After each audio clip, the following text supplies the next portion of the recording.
ഇന്നത്തെ വീഡിയോയിലേക്കും ചായക്കൂട്ടിലേക്ക് എല്ലാവർക്കും സ്വാഗതം. ഇന്ന് ഞാൻ ഉച്ചയോടിന് ഒരു 3-4 കൂട്ടം കൂട്ടാൻ ഉണ്ടാക്കുന്നുണ്ട്. ഇന്ന് എനിക്കൊരു ഗസ്റ്റ് ഉണ്ട്. എൻ്റെ അനിയൻ തൃശ്ശൂരിൽ നിന്ന് ഇവിടെ എന്നെ കാണാൻ വേണ്ടി വരികയാണ്.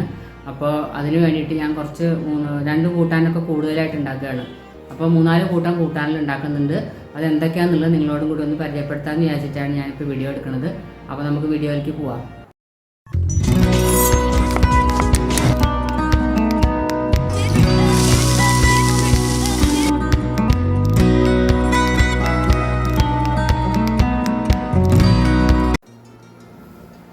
ഞാൻ ആദ്യം ഒരു മത്തങ്ങ കൊണ്ട് ഒരു 2-ാം കൂട്ടാൻ ഉണ്ടാക്കണതാണ്. ഒരു എലിശ്ശേരി ഞാൻ ഉണ്ടാക്കണത്. മത്തൻ മാത്രം മതി. ഇത് പെട്ടെന്ന് നമുക്ക് ഉണ്ടാക്കി തീർക്കാം. ഡ്രൈ ആയിട്ടുള്ളൊരു കറിയാണ്. അധികം വെള്ളം ഉണ്ടാവില്ല. നമുക്ക് സൈഡിൽ ഇപ്പം നമ്മൾ അവിയലും ഇതൊക്കെ കൂട്ടുന്നില്ലേ, അതുപോലെ കൂട്ടാനുള്ളൊരു എലിശ്ശേരിയാണിത്. ഈ മത്തങ്ങ ഒന്ന് വേവട്ടെ. നമുക്ക് ഈ കഷ്ണത്തിലേക്ക് ആവശ്യമുള്ള ഉപ്പും കൂടി ഇട്ട് കൊടുക്കാം. പകുതി വേവായിട്ടുണ്ട്.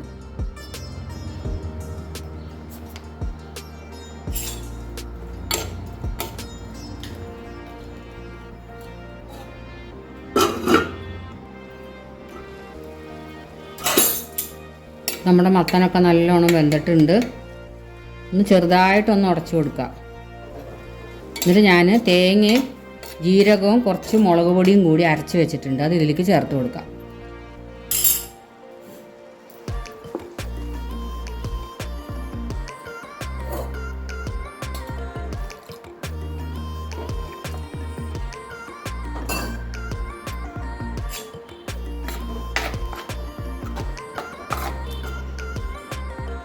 ഇതൊന്ന് തിളച്ചിട്ട് വെള്ളം ഒന്ന് വറ്റി വരണം. അരച്ചപ്പോൾ കുറച്ച് വെള്ളം അധികമായി. കാരണം തീരെ വെള്ളം ഇല്ലാണ്ട് അരക്കുകയാണെങ്കിൽ നമുക്ക് വറ്റിക്കേണ്ടിയേ വരില്ല. ഇതിപ്പോൾ കുറച്ചൊന്ന് വറ്റിച്ചിട്ട് നമുക്കൊരു വറവിടണം. ഞാൻ ഉപ്പുണ്ടോ എന്ന് നോക്കട്ടെ കേട്ടോ. ഉപ്പ് പോരായുണ്ട്. കുറച്ച് ഉപ്പിട്ട് കൊടുക്കാം.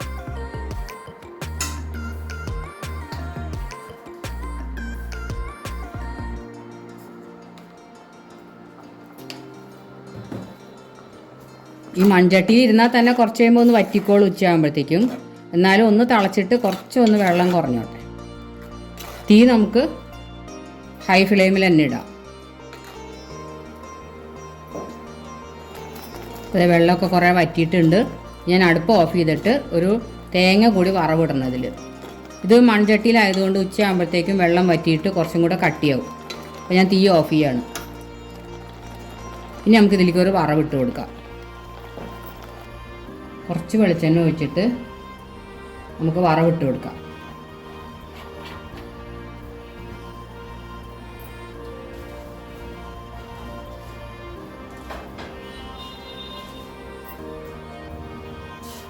കുറച്ച് കടുക്, കുറച്ച് ഉഴുന്നുപരിപ്പ്,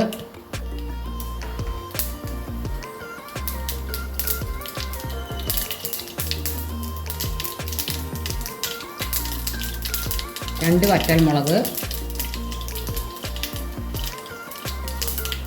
പിന്നെ കുറച്ച് തേങ്ങ,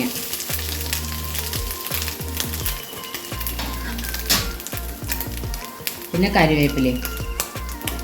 ഇതെല്ലാം കൂടി നല്ല ബ്രൗൺ ആവണ വരെ ഒന്ന് വറുത്തിട്ട് ഈ കൂട്ടാനിലേക്ക് ഒഴിക്കാം. അപ്പോൾ തേങ്ങയൊക്കെ നല്ല ബ്രൗൺ കളറായി വന്നിട്ടുണ്ട്. നമ്മൾ പുളിയുറുമ്പിൻ്റെ കളർ എന്നാണ് പറയുക. അതിനെ വറുക്കുമ്പോൾ തേങ്ങ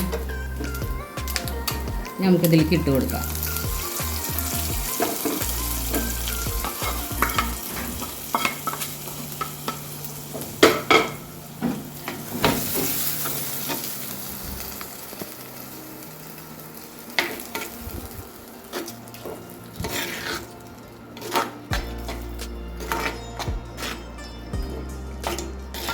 അപ്പോൾ നമ്മുടെ വറുത്ത എലിശ്ശേരി റെഡിയായി. ഇനി നമുക്ക് ക്യാരറ്റും ബീൻസും കൊണ്ടൊരു തോരൻ ഉണ്ടാക്കാം. ഈ പാൻ വെച്ചിട്ടുണ്ട്. ചൂടാകുമ്പോൾ കുറച്ച് വെളിച്ചെണ്ണ. ഇത് ഞാൻ തോരൻ ഉണ്ടാക്കുന്ന ഒരു രീതിയാണ് കേട്ടോ. ഓരോരുത്തർ ഓരോ തരത്തിലാണല്ലോ തോരൻ. പല തരത്തിലും നമുക്ക് ഉണ്ടാക്കാൻ പറ്റും.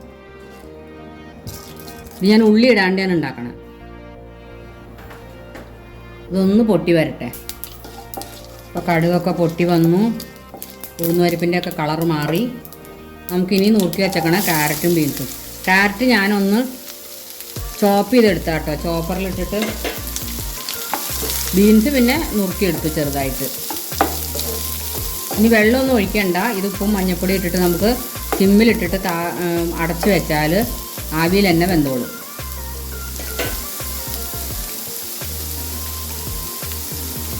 കുറച്ച് മഞ്ഞൾപ്പൊടി ഉപ്പ് ഇട്ടിട്ട് നമുക്ക് നല്ലോണം ഇളക്കി കൊടുത്തിട്ട് മൂടി വെച്ചാൽ തന്നെ ഇത് ആവിയിൽ വെന്തോളും. പിന്നെ തേങ്ങയും പച്ചമുളകും കൂടി ഞാൻ ചതച്ച് വെച്ചിട്ടുണ്ട്, അതും കൂടി ഇതിൻ്റെ കൂട്ടത്തിൽ ഇട്ട് കൊടുക്കാം. ഇനി ഒന്ന് അടച്ച് വെച്ച് കൊടുക്കാം.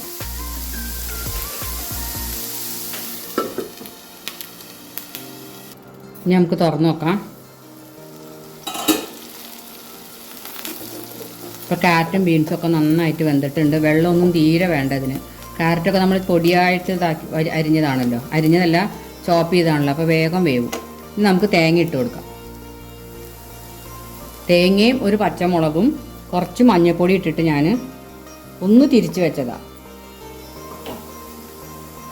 കുറച്ച് കറിവേപ്പിലയും കൂടി ഇട്ടിട്ട് നമുക്ക് ഇത് ഇളക്കിയിട്ട് ഒന്നും കൂടി അടച്ച് വെക്കാം. ഈ തേങ്ങ ഒന്ന് ചൂട് കയറണം, ഒരാവി കയറണം.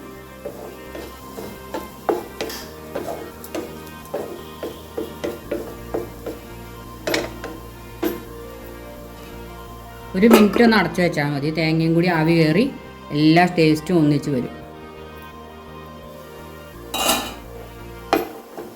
ഇപ്പോൾ തോരനിപ്പോൾ റെഡി ആയിട്ടുണ്ട്. നമുക്ക് അടുപ്പ് ഓഫ് ചെയ്യാം.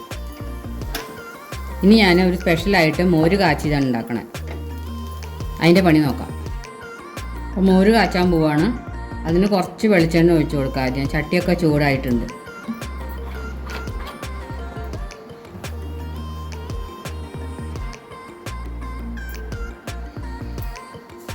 ഇനി നമുക്ക് എണ്ണയൊക്കെ ചൂടായിട്ടുണ്ട്. കുറച്ച് കടുകും 2 മണി ഉലുവ ഇട്ട് കൊടുക്കുക. ഇതൊന്ന് പൊട്ടി വരട്ടെ.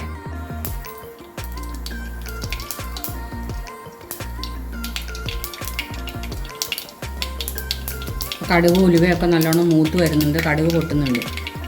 2 ഉണക്കമുളക് ഇട്ട് കൊടുക്കുക. പിന്നെ കുറച്ച് കറിവേപ്പില.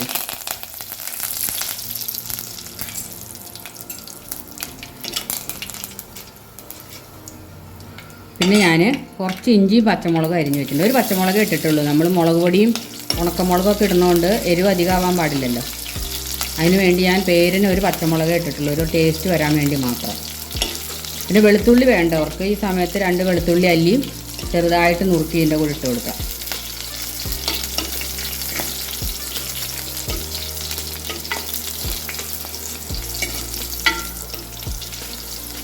ഇനി ഇഞ്ചി ഒരു മൂത്ത മണം വരണം.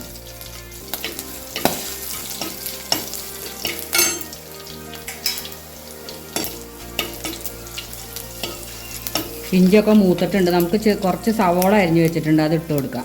ചെറിയ ഉള്ളി ആണെങ്കിലും വളരെ നല്ലതാണ്. എൻ്റെ അടുത്ത് ചെറിയ ഉള്ളി അധികം ഇല്ലാത്തത് കൊണ്ട് ഞാൻ കുറച്ച് സവോളയാണ് ഇട്ട് കൊടുക്കുന്നത്. ഇതൊന്ന് ട്രാൻസ്പെറൻ്റ് ആയാൽ മതി, ബ്രൗൺ ആവുമൊന്നും വേണ്ട.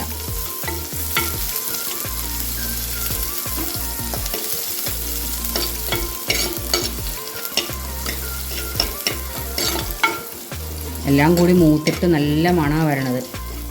ഇഞ്ചിയും പച്ചമുളകും ഉള്ളിയും.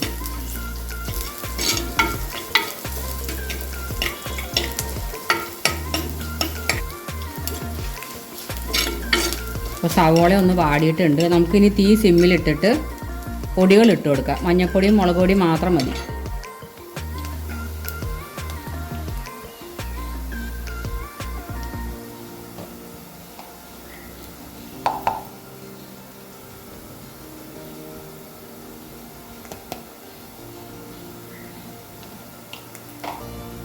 നിങ്ങൾ എരിവിന് ആവശ്യത്തിനുള്ള മുളക് പൊടി ഇട്ടോളൂ കേട്ടോ. ഇത് കാശ്മീരി മുളക് പൊടിയാണ്, കളർ കിട്ടാൻ വേണ്ടി ഞാനത് ഇട്ട് കൊടുത്തത്.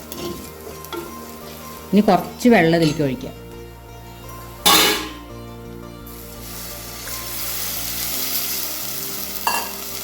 ഇനി പൊടികളൊക്കെ തിളച്ചിട്ട് ഒന്ന് കുറുകി വരട്ടെ. പിന്നെ നമുക്ക് ഓഫാക്കിയിട്ട് തളയൊക്കെ മാറിയതിൻ്റെ ശേഷം മോരൊഴിക്കാൻ പാടുള്ളൂ. ഇതൊന്ന് തിളച്ച് വറ്റിക്കോട്ടെ.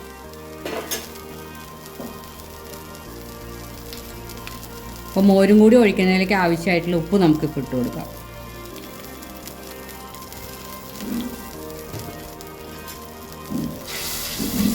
ഇനി നമുക്ക് ഹൈ ഫ്ലെയിമിൽ ഇട്ടിട്ട് തിളപ്പിക്കാം.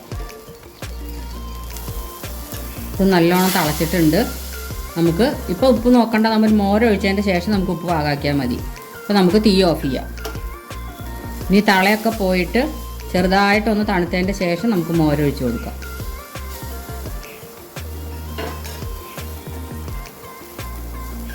ഒക്കെ ചൂടാറിയിട്ടുണ്ട്. നമുക്ക് മോര് ഒഴിച്ച് കൊടുക്കാം. ഞാൻ കുപ്പിമോരാണ് ഒഴിക്കണത്. നിങ്ങൾ തൈരാണെങ്കിൽ തൈര് മിക്സിയിലൊന്ന് കട്ട ഉടച്ചിട്ട് കട്ടി മോരായിട്ട് തന്നെ ഒഴിച്ച് കൊടുക്കുക. അടിപൊളി മോര് കൂട്ടാൻ റെഡി ആയിട്ടുണ്ട്. മോര് കാച്ചിയത്. ഇനി നമുക്ക് ഉപ്പ് പാകാണോ എന്നൊന്ന് നോക്കാം. ഉപ്പും പുളിയൊക്കെ പാകാണ്. ഇനി ഞാൻ ഇരുമ്പം പുളി കൊണ്ടാണ്, സാധാരണ ചിലുമ്പിപ്പുളി ഇരുമ്പം പുളി എന്നൊക്കെ എല്ലാവരും പറയും, ആ പുളി കൊണ്ടാണ് ഒരു ഡിഷ് ഉണ്ടാക്കാൻ പോണത്. തോരനോ കൂട്ടാനോ എന്ത് വേണമെങ്കിലും പറയാം. അതുപോലെ ഒരു സാധനം ഞാൻ ഉണ്ടാക്കാൻ പോണേ. ഇരുമ്പം പുളി ഞാൻ ചെറുതായിട്ട് നീളത്തിലാക്കിയിട്ട് പിന്നെ ഒന്നും കൂടി ഇങ്ങനെ ആക്കിയിട്ട് ഇങ്ങനെ ആക്കുകയാണ് ഞാൻ നുറുക്കിയത്. നിങ്ങൾക്ക് എങ്ങനെ വേണമെങ്കിലും നുറുക്കാം, നിങ്ങൾ ഇഷ്ടപ്രകാരം നുറുക്കാം. ഞാൻ നുറുക്കിയത് ഇങ്ങനെയാണ്. ഇതുപോലെ ഞാൻ കുറച്ച് ഇതുപോലെ നുറുക്കി വെച്ചിട്ടുണ്ട്. ഇനി എങ്ങനെ ഉണ്ടാക്കണമെന്ന് കാണിച്ചത്. ഇതിൽ കുറച്ച് സാധനങ്ങൾ നമ്മൾ തിരുമ്മി പിടിപ്പിക്കണം. അത് ഞാൻ കാണിച്ചു തരാം എന്താന്ന്. കുറച്ച് സവോള, ചെറിയ ഉള്ളി ആണെങ്കിൽ ടേസ്റ്റ് കൂടും. പിന്നെ ആവശ്യത്തിന് മഞ്ഞൾപ്പൊടി, കുറച്ച് മുളക് പൊടി,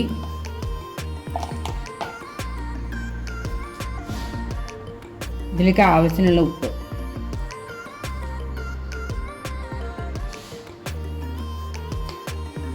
പിന്നെ കുറച്ച് കറിവേപ്പിലയും കുറച്ച് വെളിച്ചെണ്ണ ഒഴിച്ചിട്ട് നമുക്കിതിനെ നല്ലോണം ഒന്ന് തിരുമ്മി പിടിപ്പിക്കാം.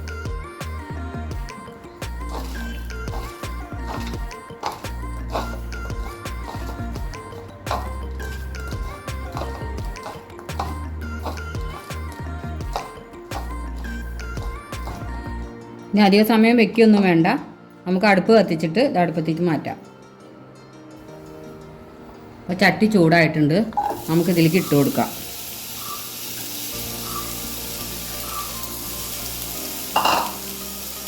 നമ്മളെല്ലാം തിരുമ്മി പിടിപ്പിച്ചായതുകൊണ്ട് ഇനി ഒന്ന് മൂടി വെച്ചിട്ട് സിമ്മിലൊന്ന് വേവിച്ചെടുത്താൽ മാത്രം മതി. നമുക്കൊന്ന് തുറന്ന് നോക്കാം. ഒരു 5 മിനിറ്റ് ആയിട്ടുണ്ടായിരുന്നു. ഇപ്പോൾ കണ്ട ഇരുമ്പം പുളിയൊക്കെ നല്ലോണം സോഫ്റ്റായിട്ട് വന്നിട്ടുണ്ട്. ഇനി നമുക്ക് കുറച്ച് തേങ്ങ ചിരകിയതും കൂടി ഇട്ടാൽ റെഡിയായി.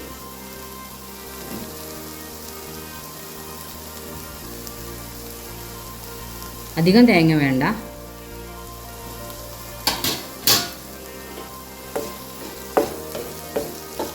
നമ്മുടെ ഇരുമ്പം പുളി തോരനോ കൂട്ടാനോ എന്താ വെച്ചാലും റെഡിയായി.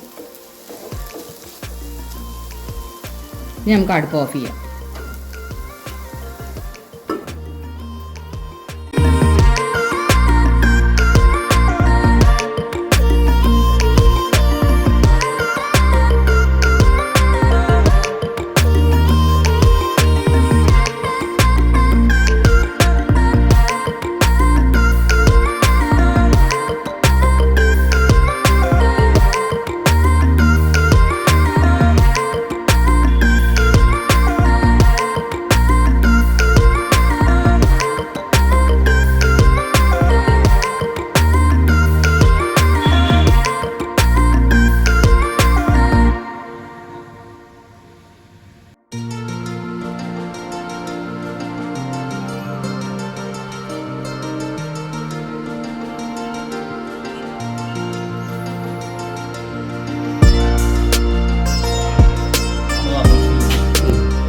നീണ്ട 34 കൊല്ലത്തിന് ശേഷം ഇപ്പോഴാണ് ഇതേപോലെ ബസ് കയറി വരുന്നത്. മറ്റേ കാറിലാ വരാറ്. ബസ് കയറി കേറ്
വീഡിയോ എല്ലാവരും കണ്ടുല്ലോ അല്ലേ, കൂട്ടാനുകളൊക്കെ എല്ലാം ഉണ്ടാക്കണതൊക്കെ നിങ്ങൾ കണ്ടു എന്ന് വിശ്വസിക്കുന്നു. അപ്പോൾ ഇനി ഇത് കണ്ടുകൊണ്ടിരിക്കുന്നവരുണ്ടെങ്കിൽ, സബ്സ്ക്രൈബ് ചെയ്യാത്തവരുണ്ടെങ്കിൽ സബ്സ്ക്രൈബ് ചെയ്യുക, ലൈക്ക് ചെയ്യുക, ഷെയർ ചെയ്ത് സപ്പോർട്ട് ചെയ്യുക. അപ്പോൾ നമുക്ക് വേറൊരു വീഡിയോ ആയിട്ട് കാണുന്നവരെ ബൈ.